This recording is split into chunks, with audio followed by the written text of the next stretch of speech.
السلام علیکم ورحمۃ اللہ وبرکاتہ۔ پیارے ناظرین، امید ہے آپ خیریت سے ہوں گے۔ میں آج آپ کے سامنے علامہ اقبال رحمۃ اللہ علیہ کی بیاض سے ان کی مشہور نعت کا عکس، لو بھی قلم بھی تو، لو بھی تو قلم بھی تو، تیرا وجود الکتاب، گنبد آبگینہ رنگ تیرے محیط میں حباب، گنبد آبگینہ رنگ تیرے محیط میں حباب۔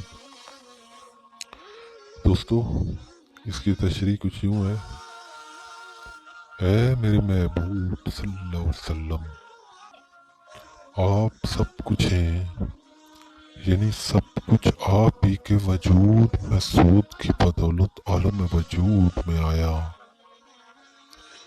اگر آپ نہ ہوتے تو نہ لوح ہوتی نہ قلم ہوتی، نہ لوح ہوتی نہ قلم ہوتا اور نہ کتاب ہوتی۔ اور آپ صلی اللہ علیہ وسلم کی شان کا اندازہ اس بات سے ہو سکتا ہے کہ یہ آسمان جس کے طول و عرض کا کچھ پتہ ہی نہیں، آپ صلی اللہ علیہ وسلم کے محیط و وجود کے سامنے اس کی حقیقت ایسی ہے جیسے سمندر کے مقابلے میں ایک بلبلہ۔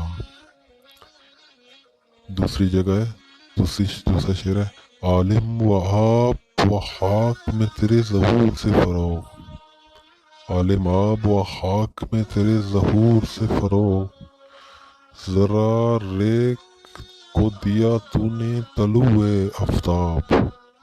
تشریح: اس کائنات کو آپ صلی اللہ علیہ وسلم ہی کے ظہور سے فروغ حاصل ہوا۔ آپ صلی اللہ علیہ وسلم ہی کے قدموں کی برکت سے ذرا ریگ بلال حبشی دنیا میں آفتاب یعنی سیدنا بلال رضی اللہ تعالیٰ عنہ بن کر چمکے۔ آپ صلی اللہ علیہ وسلم ہی کی کفش برداری کا یہ نتیجہ تھا کہ امیر المومنین حضرت فاروق اعظم حضرت بلال رضی